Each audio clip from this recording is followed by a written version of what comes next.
So I'm joined by Joe Banks and also by Sophie Cooper now to take a look at the former Avon Coroners Court just off Stokes Croft in central Bristol, which is now the Lakota nightclub. And there have been many it's almost like Marmite. Some people give it rave reviews, like 5-star reviews on TripAdvisor, Sophie. Others 1 or 0 stars. So there's not a lot in between with Lakota. So do you want to tell us just a little bit about how the nightclub affected you to such an extent that you decided to go to the licensing committee and how close you are living to it? Okay, so I live about 2 or 3 streets away from Lakota. Should be plenty of distance. There's various houses and blocks in between, so I shouldn't really be disturbed by them. Yeah, it's about, I would suggest maybe 2 minutes walk, 1.5 minutes? Something. It's not far, is it really? No, but there's still quite a lot of fairly high buildings in between me and them, so the noise shouldn't be travelling that far because our street is quite a long one. Okay, so you're in a housing association flat. What made you decide back in May 2022 to write to the licensing committee to ask them to review the licence? What was behind that? Well, for many years I've been working as a carer, so my job is to support those people in care or nursing homes, and that's not an easy job. And as well as doing that job to support myself, when I got home I was experiencing a lot of noise, a lot of people messing around outside my front door, a lot of people gathered outside my home, and on this one occasion I saw a massive group of people that had started an event that was in the Portland Square, and I had no idea that this event was even supposed to happen. And then as I walked back to my home, I saw such big crowds all the way round, and I later found out when I went to my parents' house that Lakota had done a block party. No one knew about it. There was no stewards on the roads. Somebody must have known because there were hundreds of people around. Yeah, thousands. And so it was advertised, I guess, online, on social media or ticketing sites that I wouldn't necessarily visit. And the illegal rave held in Portland Square was never given permission either. I didn't know about it myself because, I came home from work at 8 o'clock and I was tired, and the scene that was appearing on my front doorstep and in the neighbourhood was such that I was actually frightened to be there, and I left the area. That would be very unusual for me to do that. Yeah, I mean, to be fair, this is where, at the beginning of July most years, we've had the St Paul's Carnival, so it's the same kind of event, really, isn't it? Yeah, apart from it didn't appear to be that well managed, and there was a huge group of young people that were all on Upper York Street and out on the Stokes Croft. There was such a huge crowd, and I could see that there were some people on the pavement that were filling up the laughing gas balloons and handing them out to the younger people. Okay, so what happened when you went? You send a little, fill in a form, send it to the council saying, I'm not sure that the licence for this nightclub is appropriate. A block party was what had been going on. That is to say, various venues in Stokes Croft and around that area where the Lakota is had all got together. But you mentioned this unlicensed party that took place in Portland Square. Now, I experienced that too. I came home, so I don't live that far from you. And all day, the flat was vibrating with, I wouldn't even describe it as music. It was just a vile sound coming out. And we had to leave. We had to leave the flat. But this was unlicensed. So your hearing, as I understand it, was related to whether or not this block party, which Lakota was involved in, was anything to do with the Portland Square illegal rave. Now, let me just put my hands up, because I've been part of the rave movement, really, over the years, these free parties in the countryside, and the right to party. Now, if these are well stewarded and away from villages, then I would actually approve of illegal raves. But this wasn't. It was right in the middle of Portland Square, surrounded by probably about 300-400 immediately people trying to get to sleep. And I did return early in the morning as well, so I saw Bristol Waste very early in the morning. There wasn't loads of them at the time, but there was lots and lots and lots of bags of rubbish, and there was someone from Bristol Waste clearing up a huge mess that had been made in that lovely Portland Square Park. And if anyone from Lakota or Block Party or anything like that tells you that they were involved in cleaning up their rave, they were not. It's council, I pay my council tax, and it was Bristol Waste that were there early in the morning cleaning up all that waste in that square. Okay, so they will say that illegal rave had nothing to do with their legal licensed block party. So there was quite a discussion about this, because I think at the licence hearing, I think they wanted to try and find out how many tickets were sold and whether Lakota believed they were at full capacity. It is quite difficult to prove whether Lakota was involved at all. It's possible that by creating such a big event and sharing it online, that an opportunist rave took place. And I have been in contact with the people that held that rave, and we've had numerous conversations by direct message. And, they did say to me that, look, the police didn't care about it, and we got away with it. And I said, for what it's worth, I'm glad you had the fun that you needed to. And they did tell me also that some of the press coverage afterwards had made it more difficult for them to do this type of thing again. Good, because actually it made Portland Square unlivable that entire day and quite late into the evening too, I would say. So I'm trying to confess I do have a bit of skin in this game. I don't like the idea of doing these sorts of things in residential areas, particularly when the music is so... Well, I mean, if it was classical music, I wouldn't mind so much, but this was just vile. So I suppose it's all a matter of taste. But so how was your experience of the licensing hearing at the City Council? So it was very formal, and I arrived at the council building. I was a little bit too early. I signed in and I was waiting, and then someone called Carl, who was one of the licensing officers I'd already been in touch with. He came and had a word with me for a moment to explain a little bit about the format, and also the Burgess family, Marti and Bentleigh, arrived, and then also there was about 3 of their bouncers that was with them. I have seen 1 or 2 of the bouncers in the area or at the gym since. I haven't had long conversations, but I'm familiar with them. It's interesting the bouncers turn up for the hearing. What did they play any role? They did in some ways, actually, because I forgot to say that Lakota had a lawyer with them, and this lawyer did most of the talking.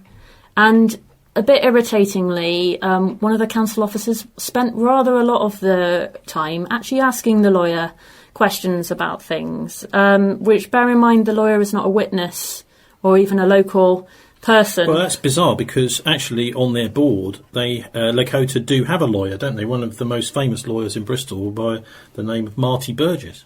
So wasn't she representing them? There was a little bit of conversation from Marti, but the main amount of conversation from Lakota was handled by the lawyer. Oh, I see. So they decided to employ a lawyer to do it. But overall, what was the result of the hearing? So first of all, they said that we have to take into account that Miss Cooper is not a professional person and should be given the chance to put her point across about what has happened, and that it should be explored fully. So it was a very lengthy process. There was a break for coffee, and then we came back, and the whole process, the meeting was very long. I think there was a stop for sandwiches as well, and there was a couple of councillors on there asking different questions. One of the councillors was rolling his eyebrows and going tut tut tut a lot. That made me think that he may actually be motivated to make some kind of decision or put forward some suggestions, but in the end I was told that they believe Lakota didn't cause or create this problem, and that the licence would carry on as it was with some very minor changes. The only one I can really think of that was in my benefit was there was supposed to be signposting for a phone number on the entrance of Lakota. So it was a win in that it took a long time, but it was a loss in that nothing really was achieved. Right, so if they said that they gave a commitment to make sure there was a phone number, that if local residents were frustrated with noise or something at night, that they could directly phone the Lakota. Did that ever happen? No, there was a letter sent out quite soon after, because there's something that they sometimes do where they send letters to Duck Row Court, and they did send one to me about an event that's happening. That kind of folded. I was given on there was a email for someone called Ewan, but I'd emailed them and then they never emailed me back. And I've managed to get hold of Marti on Twitter because she's on there all the time, but there was no phone number. I did bump. I mean, was there any commitment by the nightclub or any of the individuals running it to engage with you as a local resident? I said, what are you doing to engage in the local community? And they said, oh, yes, this, that, and the other. And they gave a few names. And of course, because I didn't really know different organisations, I had to just take that as being true. One of the organisations they said they were involved with was Barbassa, which supports young people from BAME backgrounds. And I did actually talk to Barbassa on another occasion to ask them if they were involved in any DJing workshops with Lakota, and they said they had no involvement. So it all kind of came to nothing. That's what it sounds like to me, anyway. What about this character, Marley Bennett? I think he was a Labour councillor who... Was he chair of licensing? Yeah, so there was also in the Lakota meeting, there was 2 of the licensing officers that were very active in the conversation. Right, so they would have been kind of under him. So you've got Marley Bennett is almost like the president of the licensing. He appears to be, yeah. He would be, I imagine, chairing the meeting. He was, yeah. So... But it was, if I can just So Joe Banks, can you come in here? Because this Marley Bennett chairing licensing now is quite an interesting character. I mean, I remember for years, for many decades even, it was Ron Stone, the Labour councillor, that chaired licensing in quite a robust and tough way. And many of these nightclub venues were really afraid of having their licensing reviewed. And so they behaved themselves, should we say. They didn't upset local residents because they knew a licensing review was likely to mean a drop in profits, a drop in their opening hours, that sort of thing. So who is Marley, who's taken over from Ron Stone? Well, so he's a young Labour councillor for Eastville in his 20s. And the first thing I was actually going to say was that this was a subcommittee, wasn't it? It wasn't the full licensing committee. This one was a pretty big meeting. They had lawyers, the council's lawyers was there, and but not the full cross-party licensing committee, which is about 10 councillors, something like that. No, wasn't that big. I think what licensing do to clarify, what licensing do is they will pick some of their members to do a specific review. So they won't be the whole committee. 3 councillors, I think. Okay. Yeah. But yeah, to get back to Marley Bennett, he. Well, I've taken an interest recently when I discovered that he's now employed by a planning and development consultancy called Turley, who do a lot of work in Bristol and nationally, working for big developers and helping them with through the planning process, basically, and doing PR and various other things. Well, that's interesting, isn't it? Because I don't know, is he on any of the planning committees too? He's on the Growth and Regeneration Scrutiny Committee. Yeah. So what we've got here is an individual who's chairing a licensing committee, who's actually very close to the developers, such as Lakota, who have their own plans in, and somebody that is kind of pushing for the corporate side against the citizens, essentially. And that's what a lot of these planning consultants are doing, is they're looking at ways that they can get the biggest possible, highest density developments. Almost sounds like he's inappropriate to even be a councillor if he's in that role. I mean, to me, it's a very, very clear conflict of interest in terms of being on that Growth and Regeneration Scrutiny Commission, where you're supposed to be an independent councillor, working in the public interest, scrutinising what's going on with development in the city, what the council's role is in that. And if you're literally on the payroll of the people who are working for the developers, that's a very clear conflict of interest. I don't think that would necessarily bar him from being a councillor altogether, but it seems to me you can't, it's not like it's something where you could sit on that committee and recuse yourself when a clear conflict of interest comes up, because if you're going to do anything that threatens their interests at all in changing the planning environment in Bristol, they're not going to be paying you. You're not going to be on their payroll. Yeah, you're going to get the sack. Yeah, so there's definitely a conflict of interest. Is there any mechanism to identify councillors with conflicts of interest like Marley Bennett's and they are supposed to, on the council website, to actually list conflicts of interest. So it is listed. It's a pecuniary interest. So it's listed on the website. But how about actually excluding them from decisions which are part of whatever their interest? I mean, what you were saying there was voluntarily recusing themselves. That means that they voluntarily step away from a decision. But what about if they don't, when there clearly is a conflict of interest? Well, yeah, it's a big problem. I mean, the system's supposed to be that there's a monitoring officer at the council who is supposed to be on top of this stuff. and I actually, corresponded with him about this issue and was told that it's down to the council. If they feel there's any conflict of interest, they can step out of the meeting. Well, it sounds like a complete failure in governance if it's voluntary. It is. And in the next stage, it was actually an ex-councillor who suggested to me that I could talk to the there's a values and ethics subcommittee of the council who are supposed to might be having the discussion we're having now. Maybe. Yes, you would hope so. I discovered that the chair of that subcommittee is a director of Business West, the very powerful and influential business lobbying group in Bristol. It's so powerful, in fact, that it's managed to. It was one of the groups pushing for there to be a metro mayor, pushing, for example, the arena to be up at Filton, things like this. I mean, they are very influential, and the thing is, whereas the council's always saying we're strapped for cash because their pet projects seem to suck in tens of millions of pounds of taxpayers' money, Business West seem to be, almost an unlimited credit card up their sleeve. But anyway, look, let's just talk a little bit back to Lakota. And Sophie Cooper's joining us too, who is one of the neighbours, not an immediate neighbour, but just literally a couple of minutes away from this nightclub off Stokes Croft in Bristol.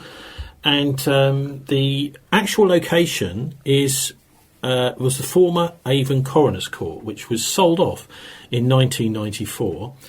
Now, in itself, this is a bit bizarre, this sell-off, because, and it would be interesting, I suppose, to try and track down some of those at the council who were involved in selling off the Coroners Court, because it was a terrifically convenient place to have a Coroners Court. When you have a suspicious death and you phone up the coroner and say, or the coroner themselves is notified or discovers that the death is suspicious, the coroner has an inquest into the death. They have a good old look at it. And there often you'll have bodies kept in the Coroner's Court. There was a mortuary in there too. And this was a very convenient place for it, for all sorts of reasons. Very close to the bus station in central Bristol. All sorts of public transport and communications come very close by. And then in 94 it was moved out to a former school on the outskirts. Well, it's not on the outskirts of the city. It's well outside the city, at a place called Flax Bourton. To this old school. Just round the back of the new Coroner's Court is this place where the rumours are, although no one can never be entirely sure, that this was the house that the famous Satanist Aleister Crowley would stay when he was in the Bristol area during the Second World War and just after the Second World War. It's a house called the Observatory, which is just round the back of the morgue at this ex-school. So the point really is not about Crowley and about Satanism, really. It's about the fact that there is only one bus or so every 2 hours out to Flaxbourne. It's a very difficult place to get to by public transport, to cycle or walk lots of hills, this sort of thing. And actually, once you're there, it's almost impossible to find it. The signposting is very difficult. So it seems to me that was an absolutely terrible move back in 1994 to sell off this very well-placed Coroner's Court right in the centre of the city to this place out in the back of Beyond. And in fact, Paul Forrest, who I got to know, who was the coroner up until the mid-noughties, he was sacked by Bristol City Council for complaining about the location, saying that the facilities there weren't really up to the job. And as soon as he said that, he was immediately suspended by the City Council, who pay his wages. And that proved to everybody watching that Paul Forrest was not an independent coroner, because if he wanted to speak out about the way he was being treated, he was just simply jettisoned. So, and actually, an amazing service up at the St Mary Redcliffe memorial service to Paul Forrest was absolutely packed. The entire church, which is like a cathedral almost, was packed out by people who supported him when he finally died a few years ago. Very, very nice guy, very, very decent and honest coroner. Anyway, so that's what's happened to the Coroner's Court. But this spot, the Lakota, is actually now was taken over at the time, wasn't it? So can you just maybe quiz me a little bit, Joe? That's Joe Banks, the local freelance journalist here in Bristol, about the Lakota nightclub and how it came into the hands of the Burgess family. Well, yes. So this was in 1994, and how do you know how it came about? Well, yes, it's the siblings Marti and Bentleigh Burgess. They bought the Lakota in '94 with private venture capital funding. Now, no one really has managed to find out where that money came from, but you can see that if this place is vacant. And that would probably have been a kind of direct deal with the City Council. I'm not sure if it was tendered out, and we don't know how much they paid for it, but it was bought immediately from Bristol City Council with private venture capital funding. That was in 1994, and that was when the Lakota nightclub first opened. Their mother, Beverley Burgess, in 1999, set up a company in order to run it, because it was proving impossible for the family to take on the liabilities of running this club. Beverley set up Beatdraw Ltd to run Lakota, with the siblings' father, Vincent Burgess, as an equal shareholder with Beverley. So we're talking about Marti and Bentleigh Burgess running the club, and the ownership of the shares being their parents, Beverley and Vincent Burgess. Where did do you know anything about the name? Well, the name Lakota, I think, is interesting because looking into this, as I did during the week, they were a tribe of Native Americans. Now, of course, we have to look at the link between Bristol and the colonisation of North America. It's really quite an important link, particularly with the merchant venturers who were the families which financed the trip of John Cabot back in 1497, that so-called discovered Newfoundland and North America, roughly the same time as Christopher Columbus discovered South America and the Caribbean. These families, once they realised what they found over there, they then formed this Royal Charter company called the Society of Merchant Venturers. Under the Royal Charter, this makes it, which still exists today, under the Charter, it makes it very difficult to look into their affairs. But the reason I mention it is because of this connection with the colonisation of North America. I mean, there are various different figures of between 25 and 50 million Native Americans in North and South America massacred as part of that colonisation. So it was a particularly horrific discovery. But not only that, on top of that, these merchant venturers in Bristol began the slave trade. So they started to trade slaves from Africa, the triangular trade, which is quite well known, with none of the slaves actually coming, these black slaves, to Bristol, but they were sent over from usually the west coast of Africa over to the Caribbean and other parts of the Americas to work for the Society of Merchant Venturers interests, the people who were now colonisers of that part of the world. They had this very bizarre, which I picked up in Canada, idea. When they arrived, they said, well, we're from a God-given country. Our Queen believes in God and Jesus Christ, and you don't. So we, as God's representatives, now own all the land, because the land is God's, and we're God's representative here. You're heathens that don't believe in God, so we now own all the land. And of course, they rather quickly started selling that land for quite a lot of money. to various colonists, including the merchants, of course. So the merchant venturers being here in Bristol, I think, is quite a significant factor in all of this. So who are the Lakota tribe? When they were discovered, around about 1600, etc., contact with them, and into 1700. So they were a tribe originally in Lake Superior area. They were a hunter-gatherer tribe, a sub-tribe of the Sioux. So the Sioux had various types of... and the Lakota were one, Native American sub-tribes. They moved about 400 miles, and they've now, most of the Lakota you'll find settled in North and South Dakota, which is a few hundred miles to the west. So they were kind of pushed westwards, as many Indians were. In the 1770s, the Sioux tribes, all of them, including the Lakota, were massive victims of the smallpox, which was deliberately spread by the colonisers, the merchant venturers, etc. And 3/4 of them were killed. So that was a pretty horrific exercise in, for example, giving these Native Americans blankets which were infected with smallpox, to which they had no immunity whatsoever. And so 3/4 of them were wiped out just within a decade or so of the smallpox epidemics, which were deliberate. I mean, let's just be. This was biological warfare that the colonists were foisting on the Native Americans. One of the most famous of the Lakota tribe was this chap called Sitting Bull, who maybe many people would have heard of. Another one was Crazy Horse. And interestingly, the tribe were one of the most favoured in the whole of the Americas by the colonists. In 1823, a deal was done. They actually joined the U.S. Army and joined in the U.S. Army's intertribal wars.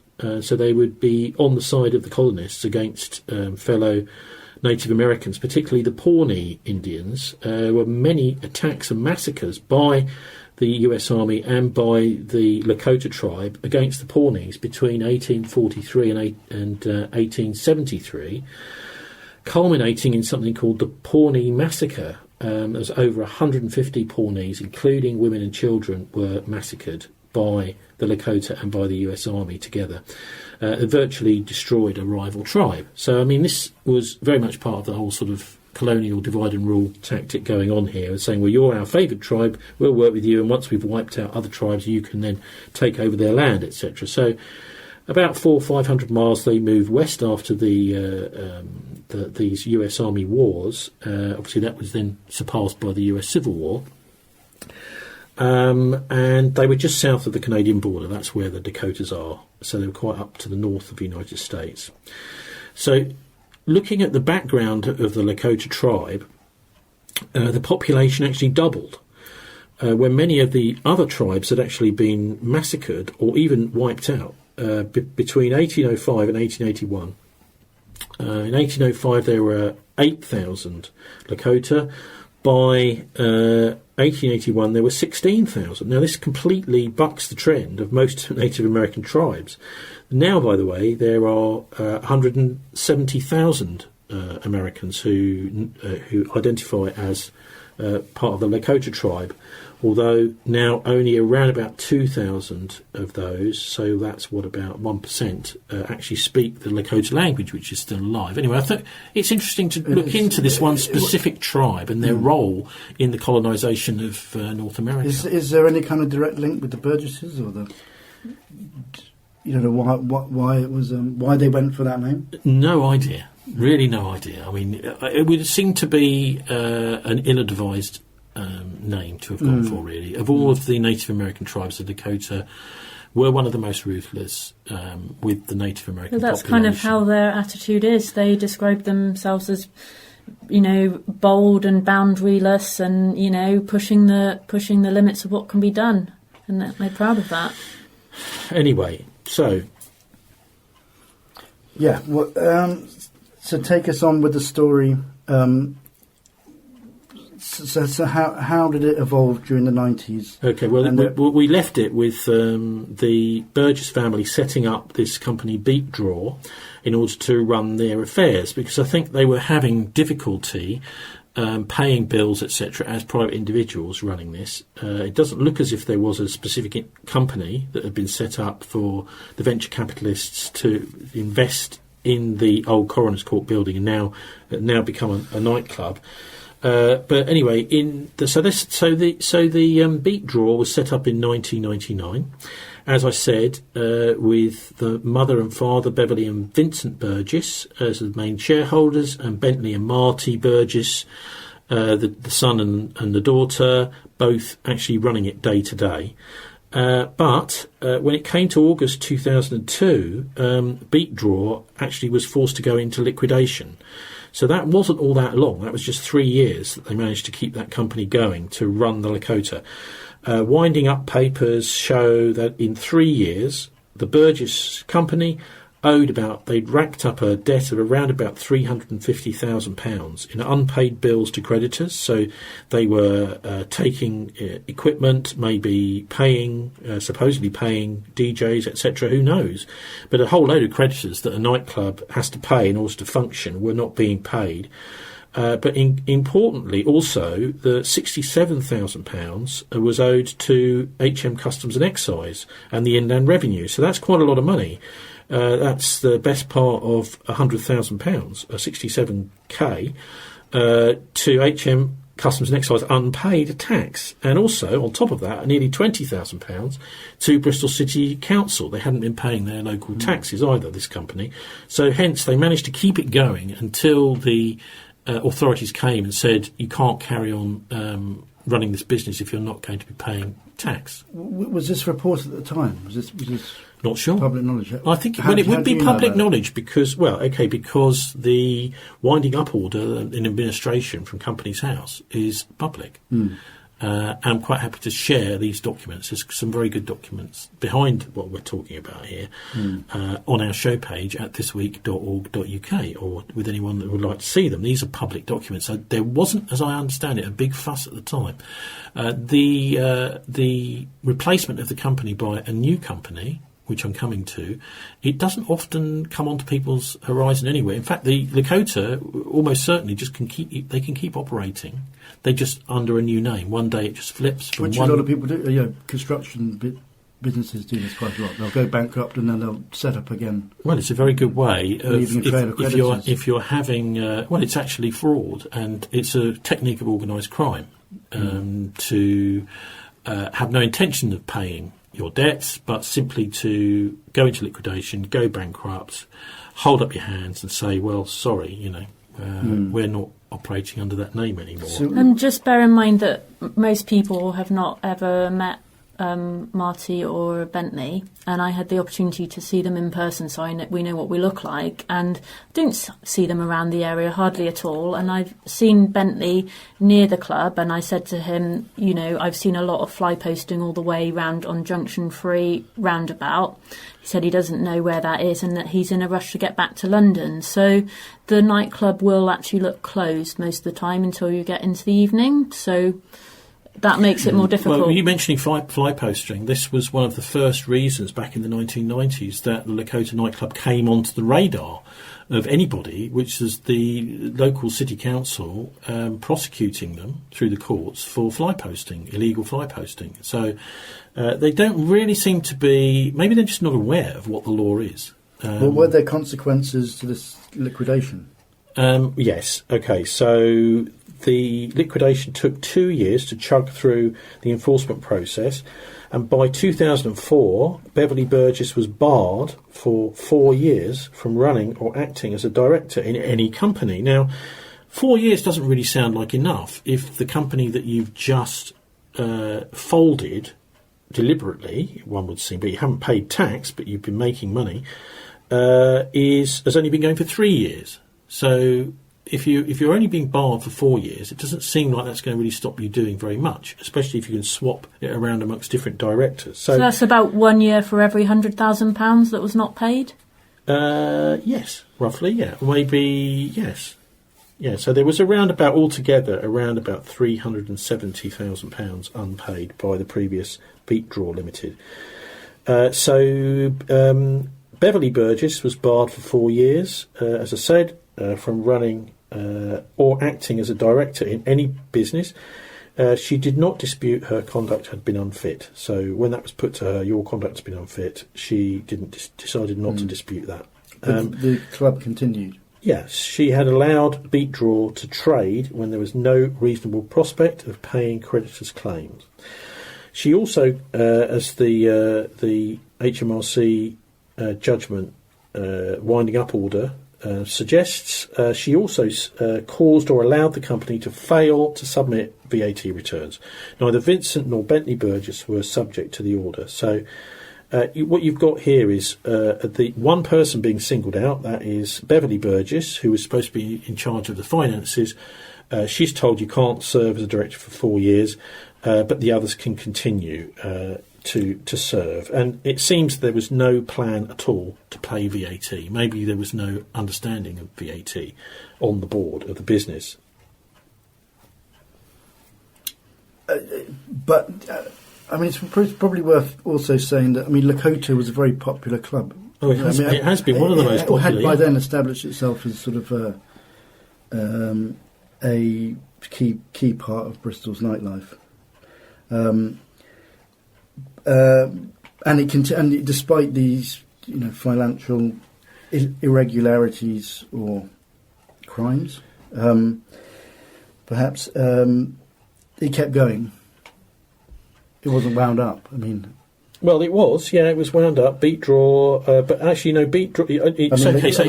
It gone into administration. Well, what's going on is the individuals are continuing to run the club, but using different companies as a kind of front to run it financially. So Beatdraw continued to operate. So it had been put into an administration, but it continued to operate throughout the noughties. But it was finally wound up in 2012. In 2013, Teton Events was formed, the new company, with the following shareholders. By this time, of course, you've got Beverley Burgess is now allowed to be a director again. A period of being banned has ended a long time before that. So, so it was wound up in 20. Beatdraw was wound up in 2012. In 2013, Teton Events was formed with the following shareholders: Vincent Burgess, Beverley Burgess, Bentleigh Burgess and Martino Burgess. Also, Elanzo Burgess, Brent Taylor and Cassara Burgess. So Burgess is very much in the ascendant in this new business, which is after Beatdraw was wound up, Teton Events is now running the show. By January 2017, that's 2013, Teton Events took over. The premises licence holder for the Lakota was Teton Events Limited, and designated premises supervisor was Bentleigh Burgess. So Bentley's very much carried on, but also it seems to have taken them 4 years to actually swap the official holder of the licence over from the previous business to this business that's now running it. They just do not really seem to be all that interested in making sure that they're complying with the law, because obviously it looks as if anyway. We can conjecture quite fairly that a company that didn't exist was actually in charge of the licence for several years. And so with Teton Events, that's still the entity that's running the club. Okay, well, 10 years after, which is where we are now, after the company was set up, the new company, Teton Events, 6 years, we're 10 years on from that now, in 2023 speaking. 6 years after it was formed, a petition to wind up Teton Events was presented on 7th of February 2019 by, guess who? The same Commissioners for HM Revenue and Customs. Having a look at this new company, again, for not paying their taxes. We're not sure if it was VAT, again, that they simply failed to pay. That is not clear. But it's extraordinary, really, that the same thing happened to this new company as happened to Beatdraw. Now Teton is being told you've got to wind up because you haven't been paying your tax, only 6 years after it was formed. If I can just jump in there, that the licensing department advised me that the 24/7 licence for Lakota was last approved again in 2012. So just a year before that, the licence was approved again for this very open-ended licence. You say 2012 or 2022? 2012 was when the licence was approved. 2012 doesn't really mean anything. Hang on. 2012? Mm-hmm. You're talking about 2012? Yeah. Okay. And then that same licence, 24/7, to serve alcohol and provide entertainment, has continued another 11 years. So despite how often does the licence have to get renewed? I think the licence reviews are kind of advisory, and so they might be every 5 or 10 years. I don't know, or depending on if someone requests a review. Mm. And yes, but Lakota is still operating. Yeah, through all this, and the two interventions by the tax officials to shut it down, it's still been going. In March 2020, the same shareholders and directors in Teton Events set up a new company called Swift River LLP. But the first black merchant venturer, going back to the merchant venturers again, Marti Burgess, she was the lawyer who's one of the original part of the family that bought the old coroner's court.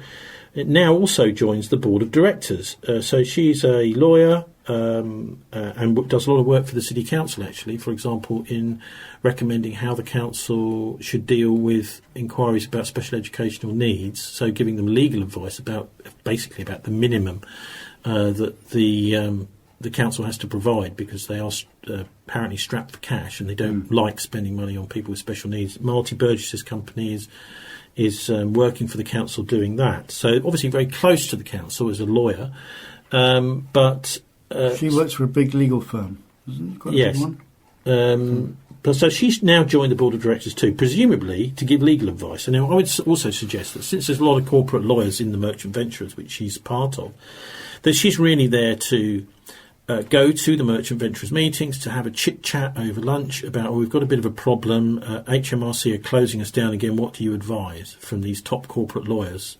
as part of the Society of Merchant Venturers, this almost unscrutinisable organisation which is formed under a royal charter, which we can't find out their accounts or anything about, really. But anyway, so they're the slave traders. And it was quite extraordinary that Marti was the first black person to join the merchant venturers, and a lot of people of West Indian origin, particularly in Bristol, will rather raise their eyebrows that any black person would want to join an organisation so utterly covered with the blood of the slave trade, and particularly with the colonisation of North America and the hideous genocide that took place there. Why would a black person want to join that? So there were questions raised at the time about Marti joining. So, yes, they carried on operating again. So we've got a new company now. This is Swift River LLP, a March 2020 set up. Marti Burgess on the board of directors, too, along with the others that we just mentioned, and to bring some expertise from the corporate lawyers at the merchant venturers, probably, to the board around the latest legal techniques as to what they could do to get away with whatever the problem was at the time. And she appears to have done that because new tactics are being employed. After Marti's joined, 2 other companies have also been set up in parallel to run the Lakota in the meantime. They are called IKTOMI, IKTOMI, and Lakota Limited. So there's IKTOMI is the licence holder that was on the name of the licence review. Right, so we've now got 3 companies apparently running Lakota. I'm not sure quite who all the directors of all of them are, but this seems to be the advice that Marti Burgess has given them, is now if we set up 3 different companies at the same time, we may be able to shuffle the liability and blame between these different companies. And sometimes give them the directors roles. appeared to be very young people that were involved with promoting the club on social media. So not exactly responsible. Well, it may be a way to bring people into the management of the club from the local area to sort of spread the burden of responsibility somewhat.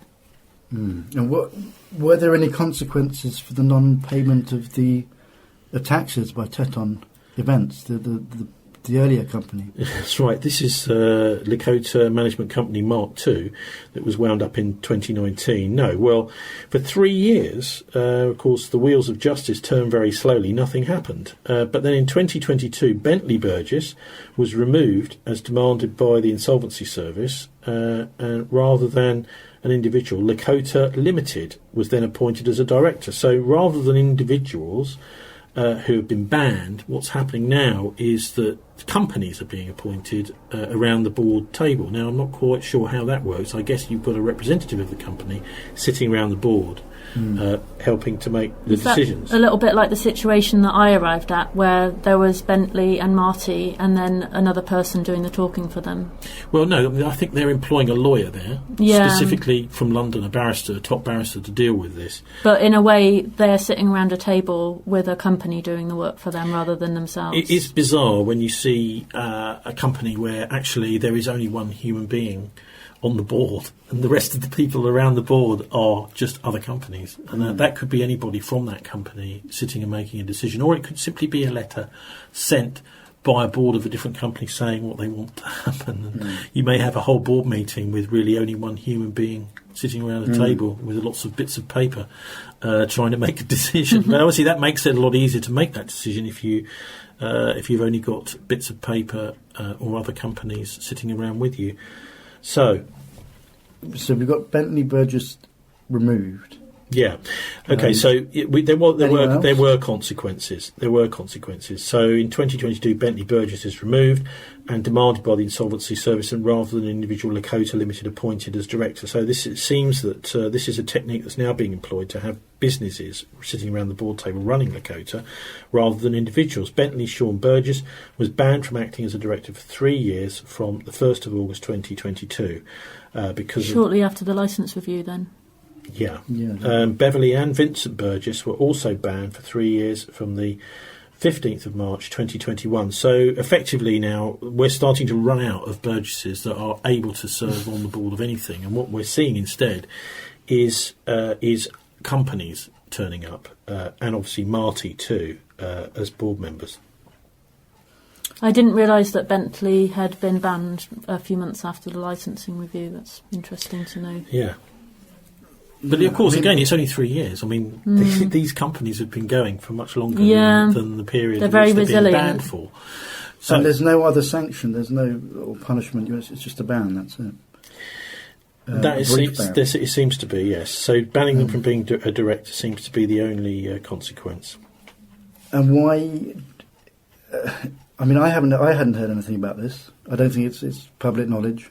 Why do you think that is? Well, we're talking about approaching £500,000 worth of tax evasion, fraud, and running up debts that they seem to have no intention of ever paying. The organised crime technique of running up bad debts, then deliberately collapsing companies every 6 or 7 years, in the knowledge that by that time somebody else in the family who was banned from serving is no longer banned from serving and can take a role around the new board table. Has this been covered in the local media? Not much, no, hardly any, really. And one of the reasons for that is possibly because one of the main outlets in Bristol that looks at the nightlife is this company Bristol 24/7, which Marti Burgess is a shareholder in and also a director of. So, of course, if she sees a story coming her way about how this nightclub has been behaving, she may decide that the editor should be removed rather than the story published. It's worth reflecting again on how embedded Marti Burgess is in the whole establishment structure of Bristol. To be fair, Joe, other directors of the company might challenge her on that and say, well, actually, I think this is an important story and maybe you should recuse yourself from the board because you have a vested interest in this story. But often that sort of thing doesn't happen, particularly in the media. In fact, one of the things I've seen over the years with the merchant venturers is that they always want to place themselves on the board, for example, of the old Evening Post, the Bristol Post, which used to be run by Northcliffe, now by Reach plc, in order precisely to keep an eye on any stories that might be coming out critical of the merchant venturers. Well, my first encounter with coming across Marti Burgess actually really was, and I emailed her, didn't get a response, but this was around when I was writing an article for the Bristol Cable about the Western Harbour development, which is this, what the mayor would like to be an enormous development going on at Cumberland Basin, down the western side of the harbour. Yeah, this is very valuable land because many of the properties will be looking straight down the Avon Gorge to the iconic Clifton Suspension Bridge right next door. Yeah. And they've been trying to get this going for basically since Marvin Rees first came into office. And he set up, after really annoying the local people, basically, by, first of all, not telling them about any of these plans, and them hearing about it because it was in a brochure he was taking around to foreign investors in China. That was the first time the local people heard there might be this enormous development on their doorstep. So it was a way of trying to massage the process and move it on. The council and Marvin Rees set up something called the Western Harbour Advisory Group, which was going to be this group of stakeholders and local representatives who would offer some sort of accountability and democratic control over this evolving development. And this was chaired by John Savage, a former master of the merchant venturers, the guy who set up Business West, them again. Yeah, chairman of Business West for a long time. And Marti Burgess was on that advisory group as well. And it was looking through the minutes of that, of their meetings, and seeing that half the people on that advisory group just didn't attend any of the meetings. One of them was Marti Burgess. I think she'd attended about 2 out of the 14 or so meetings they'd had. And I just thought, this is really weird. You know, why would you have people on this board for this really significant development, one of the most significant developments in the next decade or so in Bristol? Well, it's great that you brought them up, because I was on the Bristol Cultural Development Partnership myself for about 8 years in the naughties. I was a representative of the voluntary sector in Bristol. So that was a fascinating... John Savage was in charge of that. He was chairing it constantly. It was also interesting to look at these partnerships and how they're funded. So it was 1/3 Arts Council funded, 1/3 Bristol City Council, and 1/3 Business West funded. And it's nice to see the business community chipping in. But the thing is, the entire operation was line managed by Business West. So really this is a way of the business community deciding what they think the cultural priorities are for Bristol, and making the lion's share being paid for out of the public purse. I've got another one on that, actually, because the carriage works, I know you might have thought, I don't like the new development, but they made a cultural plan a few years ago, and the carriage works, is just up Stokes Croft from where the Lakota is, isn't it? It's been a long-term eyesore, which has most recently been developed after Mayor George Ferguson threatened to compulsorily purchase the building. Finally, the owners decided to sell it to what was a reasonably sympathetic developer. Anyway. Yeah, so the developer had commissioned an arts and cultural plan for the building, and it involved some really nice ideas about acoustic events and events that were family friendly, events that finished at 10 o'clock at night. And, you know, there was a lot of really great stuff on there, but there's recently been a licence application put in to sell alcohol there till, say, 2 or 3 in the morning, and amplified speakers and live music. So that sounds to me very similar to what we already have a lot of, and it goes completely against what the developer themselves commissioned as a cultural plan, which was something acoustic, something not alcohol-based, something that wouldn't be going on later in the night.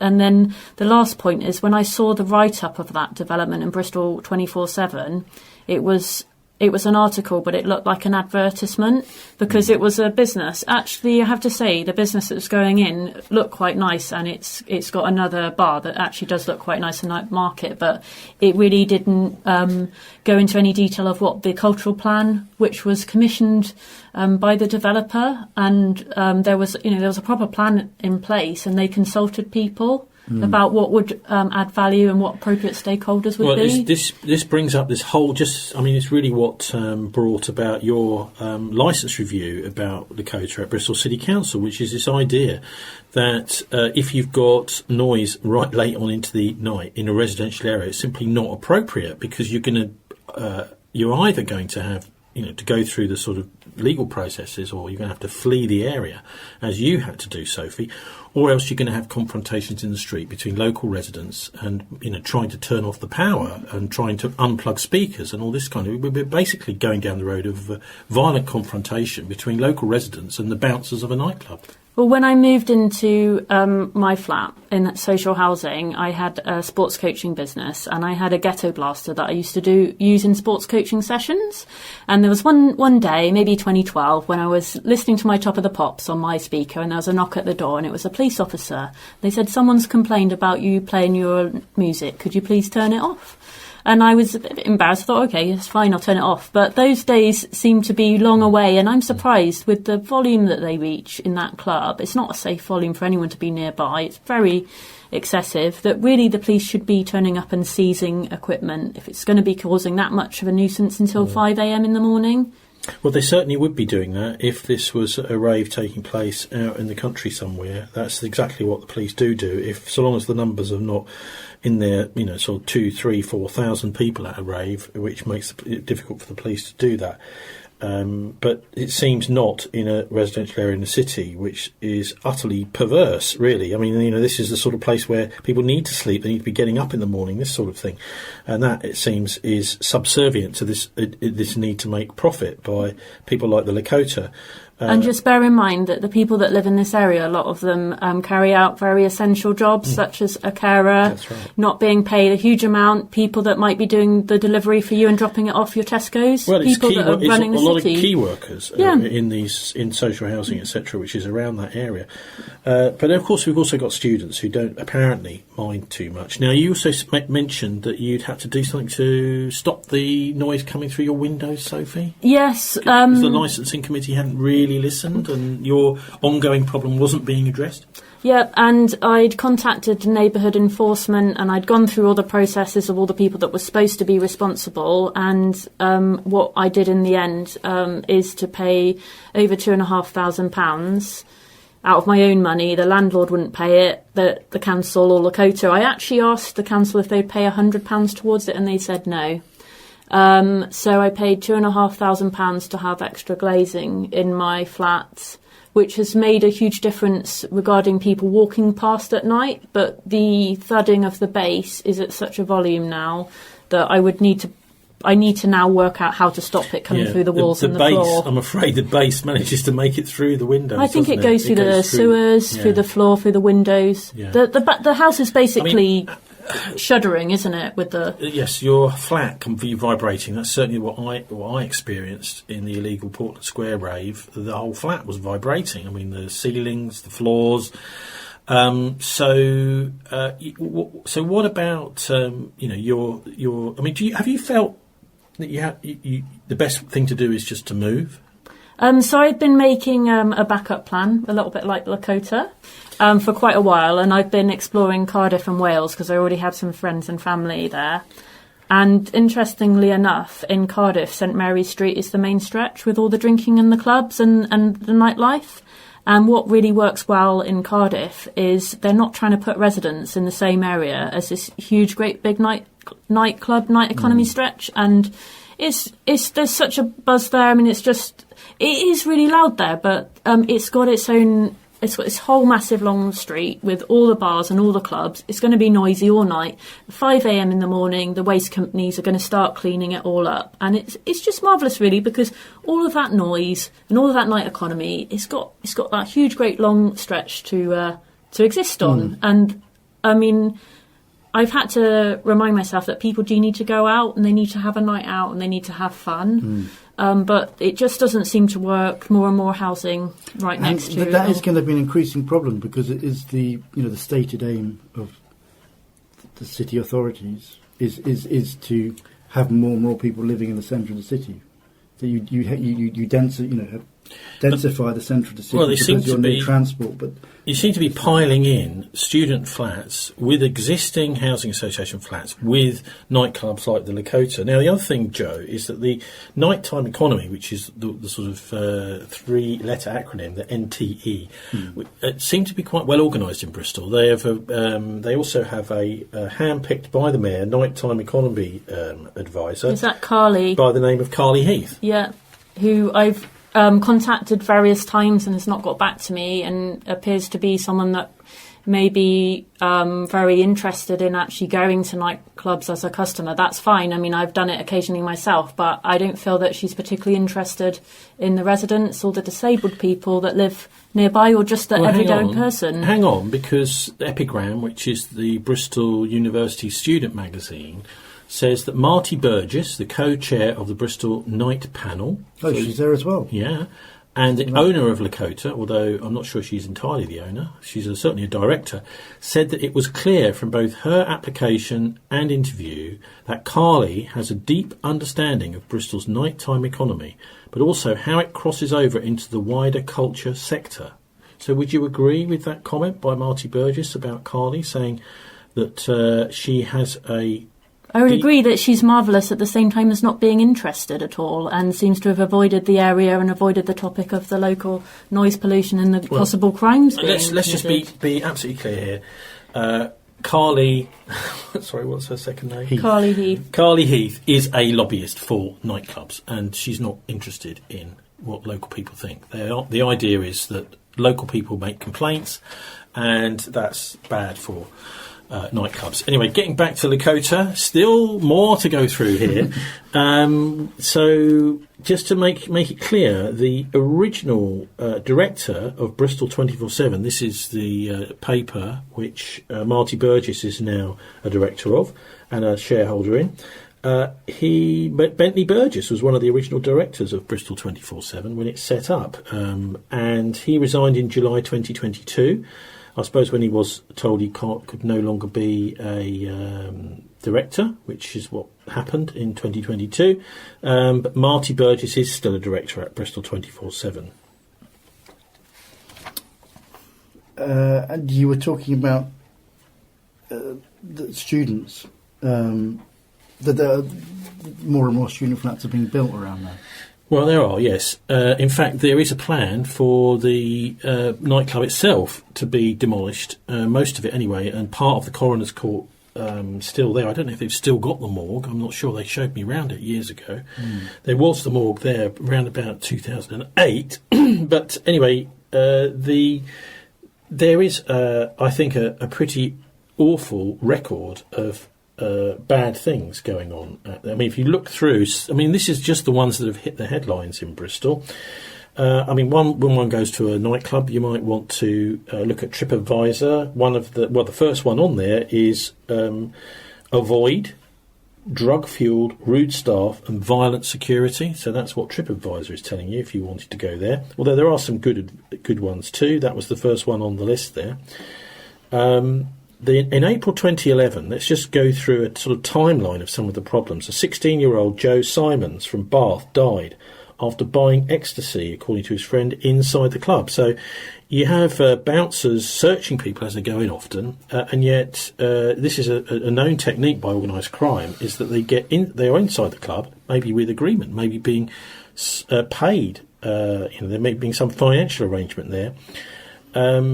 So them paying some of the money that they're making from selling drugs to the club owners. So 16-year-old Joe Simons from Bath died after buying ecstasy, according to his friend who was with him, inside Lakota. On to April 2018. I mean, this is by no means complete, but this is just a cursory look through some of the headlines. An underage 15-year-old called Jackson Gibbons from Pontypool in Wales shouldn't have been allowed into the Lakota. He went in there, and later that night he died after taking 3 so-called ecstasy pills. Well, quite what those pills were, where he got them from, isn't really known. But that's the second death of someone going to Lakota to supposedly enjoy themselves. In October 2019, a man was punched in the face, unprovoked. His head was smashed into the floor, and he was taken to hospital with a bleed on the brain. That's October 2019. And these violent assaults seem to be happening more regularly recently. Bear in mind that the police are avoiding the place as well, because whenever I walk past, there don't seem to be any police, where they're making a lot of noise. Let's be fair, there's not a lot of police around in Stokes Croft, which is one of the obvious places they should be on, say, a Friday or on a Saturday night. Yeah.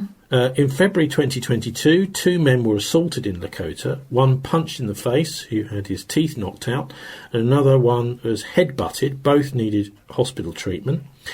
In June 2022, a woman was raped inside Lakota, and the police released a CCTV image of the suspect. There was certainly no suggestion that she was making it up at all. And in May 2022, just last year, Lakota was the subject of the Bristol City Council Licensing Committee hearing, which is what we were instigated by you, Sophie, after the illegal rave in St Paul's.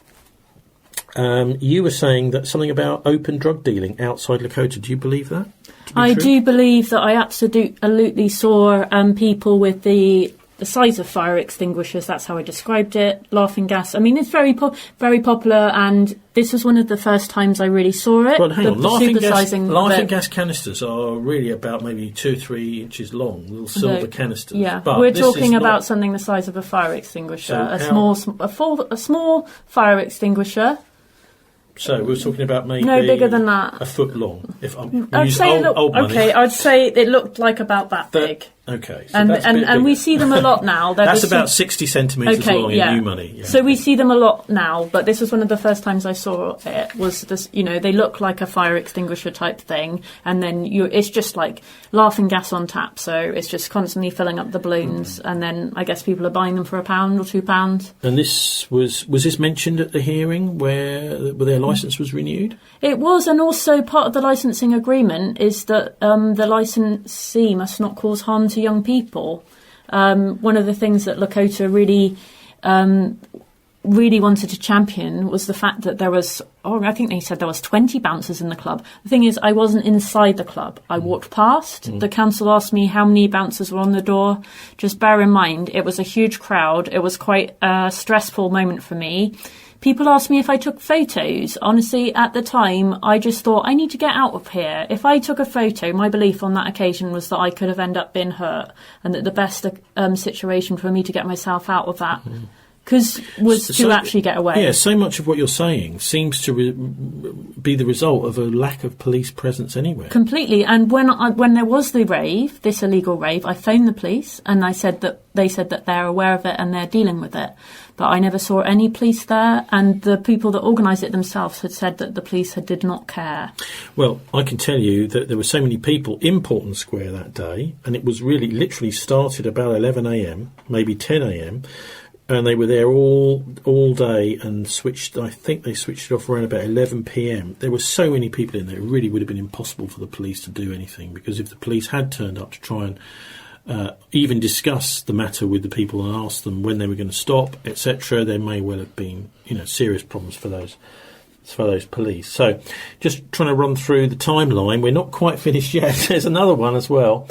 So Marley Bennett is dismissing these claims about drug dealing openly outside the club that you made, and they're saying, there's no photographs, so maybe they just don't believe you.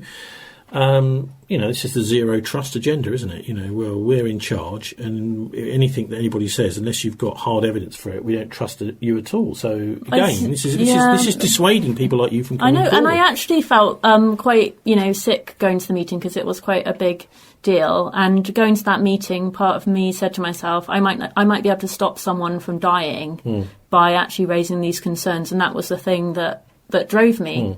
Well, it's interesting, isn't it? You're sitting there, and you've got a whole load of nightclub people from the Lakota on one side, plus their barrister, plus their merchant venturer solicitor director, Marti Burgess.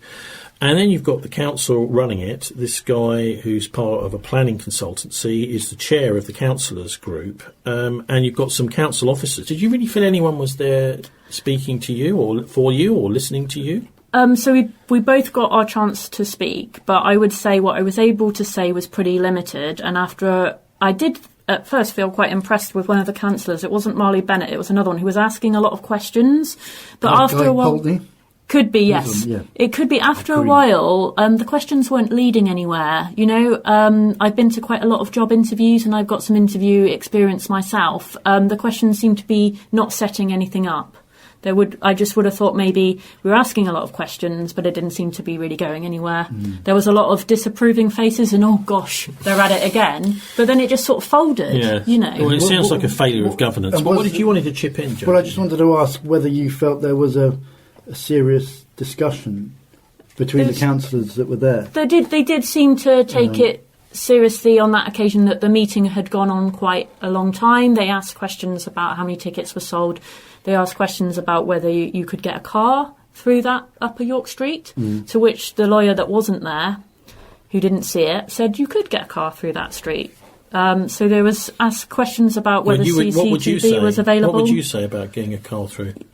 You couldn't. It was just rammed, and there was a lot of people. And I remember all the e-scooters were all on the floor as well. You were only really able to walk through.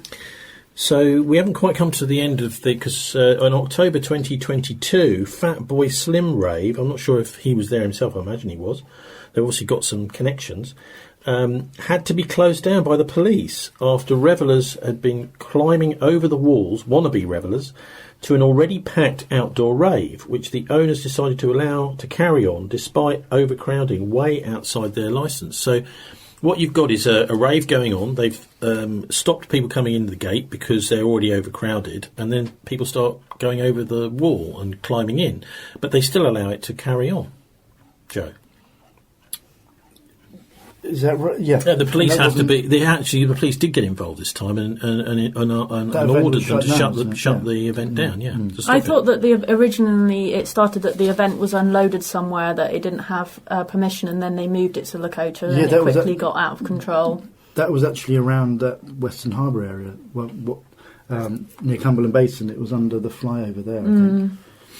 And the police turned up and said it couldn't be there. So and I do wonder if I'd got that, the picture of proof, whether it would have made any difference, because of course you could have obtained CCTV. Would it have made a difference if I got the picture of proof? I think that it probably wouldn't have. What they're doing is they're giving you a very strong cross-examination, but they're not giving the Lakota anything like that sort of cross-examination.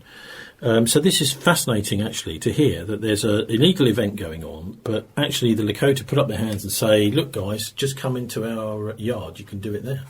And does that make it legal? No, it doesn't make it legal, particularly because the place is overcrowded and people are climbing over the walls. At least the police seem to have acted in that situation, amazingly, but largely because public order. There was a massive public order question about all these maybe hundreds of people who were coming to an event and then trying to get in over the walls. So, one of the most interesting characters in all of this is this woman, Marti Burgess. She links the merchant venturers, the Burgess family, the Lakota nightclub, and of course the nighttime lobby, effectively the Bristol's rather vociferous nighttime community lobby of the nightclubs to get their way. So she is co-chair, it's just to underline, of Bristol City Council's board, Bristol at Night. That's the little symbol at you get in your emails, but Bristol at Night. Sits on the Bristol Cultural Development Partnership, as I mentioned. She's also on the board of the Bristol Music Trust and on Bristol City Council's Economy Board. That's the one part of the one city setup, isn't it? Right. Well, this is worth mentioning, isn't it? The one city setup replaces the old committees that with councillors on. So these are what used to be policy committees. They're now just people who are being appointed by the mayor. In fact, there's no councillors on these committees at all, but they are now in charge of policies, personal friends of the mayor, people he has appointed and who echo his values. Big institutions, isn't it? The university always very present on it. Yeah, well, there's a smattering. There's a smattering of individuals like Marti Burgess, for example, but these are people who don't represent in any way the voters. So this is the point. This is people who are part of effectively a clique of which is now running Bristol, rather like the merchant venturers clique, which is now kind of those ideas have now, it seems to me, crept into City Hall, and the councillors are being shut out from the democratic process. So the people we elect don't get involved in making these policies as part of this one city plan, which seems to me guaranteed to divide the city rather than to bring it together, where you've got a kind of city clique deciding things with the voters shut out of the process. It's worth saying that she's been a very vocal supporter of the Mayor Marvin Rees. I was told by Stephen Williams, a former MP, that he'd heard from Marvin that he wanted to be the first black merchant venturer. Marvin Rees, the current mayor. And that obviously that hasn't happened because Marti Burgess has pipped him at the post. But it does seem to me peculiar, and particularly chatting in St Paul's to the West Indian community, that any black person, as I said before, would want to join this slave trading organisation. Well, it's great. It's great ex-slave PR for the venturers. It is, yeah. They're just providing public relations for them, aren't they, really? And Marvin Rees also made her an international ambassador. There were 3. What, does Bristol have international ambassadors? I have no idea what that means. But, I suppose we're attaching all these good qualities to someone that it makes it more difficult to challenge some of the genuine safety concerns and the lack of professionalism in the way that it's run. And the discrimination against people that have not got a lot because of, people facing lots of challenges to report or get any help. Bristol City Council doesn't need international ambassadors. What it needs is its street lights to work, and it needs its bins to be emptied. These are, it seems to me, not priorities for this current administration, as it's really echoing the business community who see this as an exercise which doesn't, they spend as little money as they want on the poor people, but they believe that by somehow helping business, including nightclubs, and by turnover, that is good for the city. Well, of course, it isn't in the cases that we've been hearing. One of someone that I know from Duckrow Court said that they are quite deaf now, and they didn't say there was a link between it, but they've obviously lived for many years with. And there's other people, a number of people, the Earplugs Club.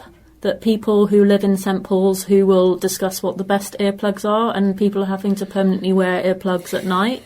Well, all this is stoking up confrontation to come. On the City Centre Resilience Board, Marti Burgess is also there, and also on the Western Harbour Advisory Group you were mentioning earlier, Joe. This was actually campaigned never against. Attended any of the meetings. It's interesting, isn't it? But campaigned against by George Ferguson, the campaigning architect, the previous mayor. But as soon as he's out of the way, suddenly this is slated for an enormous development around the harbour area. On her LinkedIn page, Marti Burgess says about Lakota, "I have very limited involvement in the day-to-day running, although I help set strategy and work with the promotions and marketing team at the nightclub." So that's Marti Burgess for you. Do you want to just say, to wind up this look at the nightclub, including these various problems, if there's anything that you could suggest that the nightclub could simply do, which would make things better for local people around Lakota? Yeah, they're clearly very successful and they provide an outlet to young people. I was disappointed to hear some young people recently telling me that the speaker was so loud that the ceiling even started to fall through. So I think you have to bear in mind that is concerning. I'm very protective of the area that I live in, and I don't like the idea of young people being harmed or injured. I'm concerned about my own hearing, the safety of my own hearing, and loss of sleep is difficult for me because it means it's like going to work is very difficult. Well, it's actually a form of torture, sleep deprivation. Now, we're in between, in 2023, we're in between May and July, which means we just had the block party, and coming up is the carnival. So can you just say something about this year's block party, which is, Lakota is officially part of that, which is it's an American term. We don't really have blocks here in Britain, but the Americans do. And the idea is that various venues on your block, if you're in New York or something, will open in a kind of concerted, synchronised way with a specific load of marketing that goes out right across the city. So this block party, how did it go for you, Sophie? So this year I made plans in advance to be somewhere else. So it's getting to the point where I'm making plans nearly every weekend. One of the plan might be to go to the cinema at 11 o'clock at night so that I can come home at 1:30, so that I don't have to put up with it the whole night. I've got quite a lot of people that I'll go and stay with on a Saturday night, and obviously there's costs involved with travelling, although I'm very grateful to have numerous relatives that like to see me. I've also found this was, I have had some counselling around anger because I've been quite angry about what's happened and I've needed to manage that. So I've spent about £500 on counselling. And then I found out that the carnival wanted to put a speaker outside my front door. Okay, as so well. this is the St Paul's Carnival, which has been off for a few years, but it's back on, I think it's the 1st of July 2023. Yeah, so I did speak to the carnival, and they were saying that it's always been like this, and and so I put in an objection because it's right next to my house, and I feel like there's a loss of trust in terms of volume. I mean, surely this is bound to happen. It happens in Notting Hill too, Yeah. and as I understand it, it all gets switched off at 10 p.m. Well, yeah, you're right, and it should be. And I went to the council meeting, and they said basically that it's all just going to carry on as usual.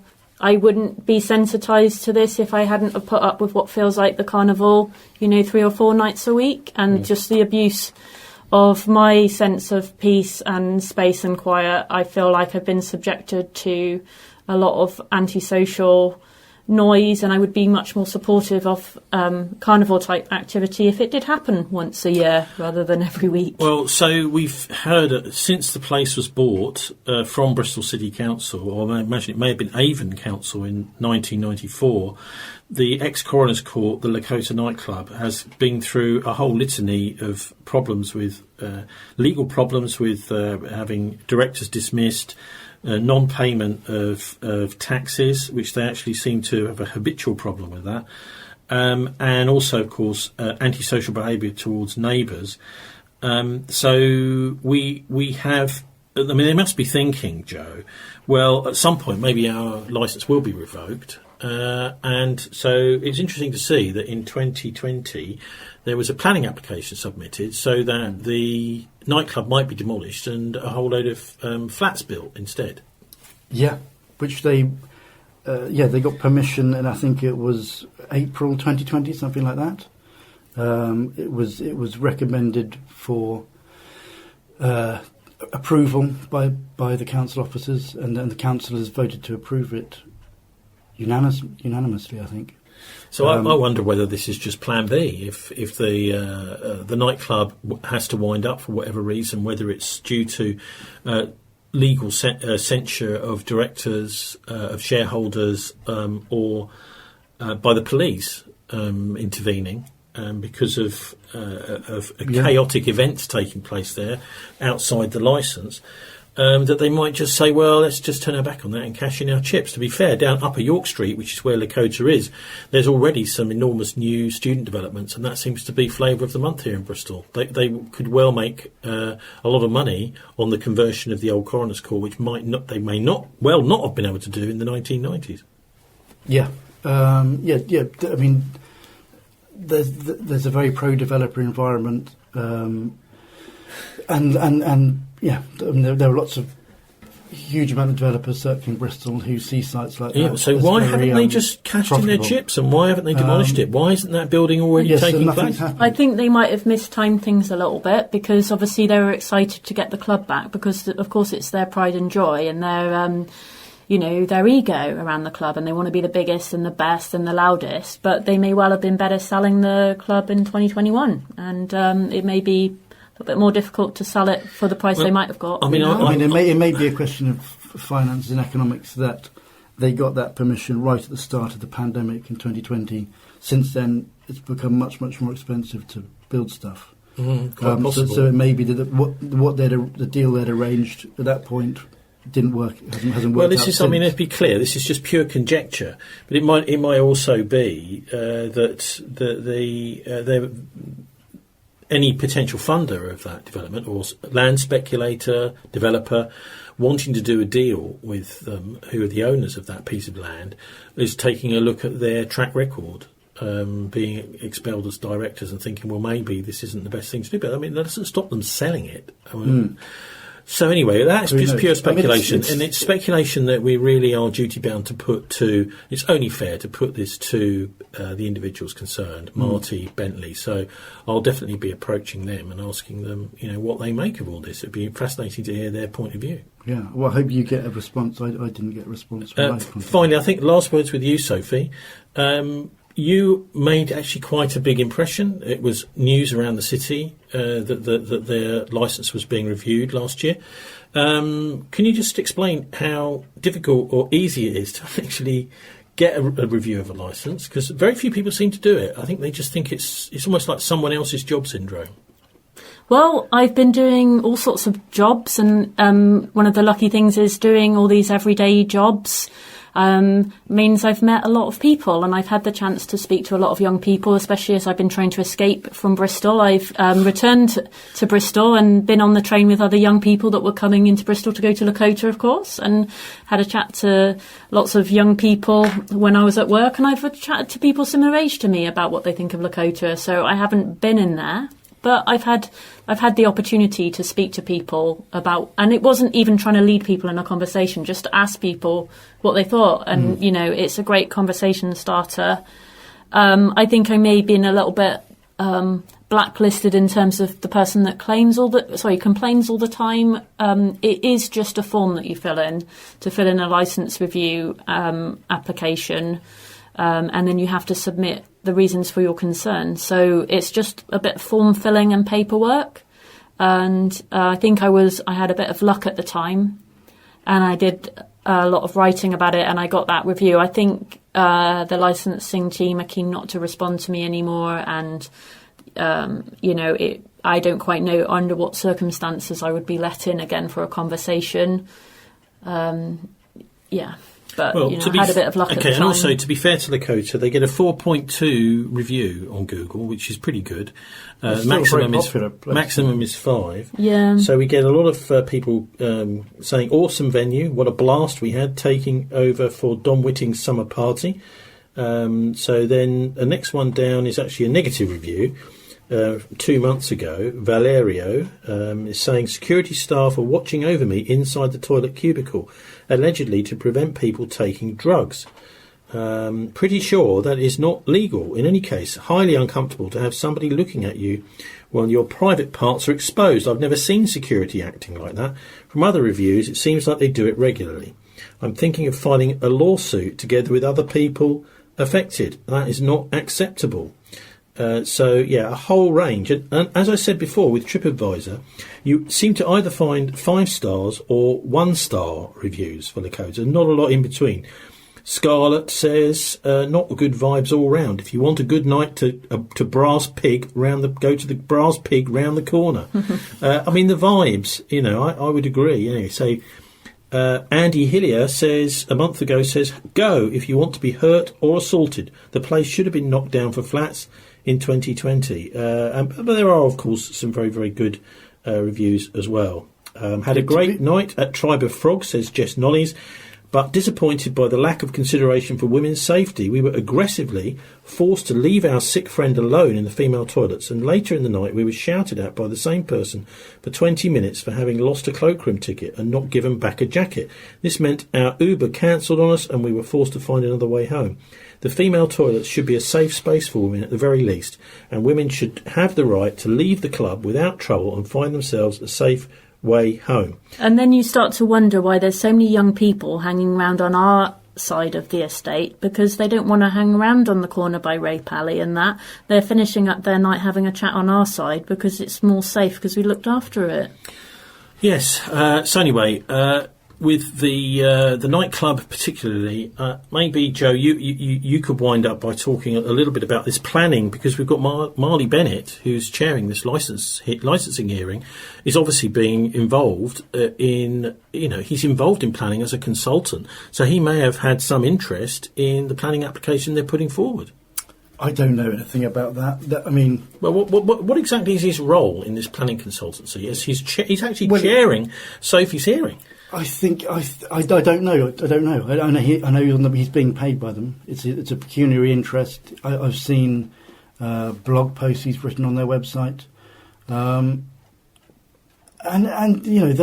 it's clearly something these development consultancies like to do, is get a kind of in with the council, the local planning authority. Well, you could say it's. Yeah. But he's also.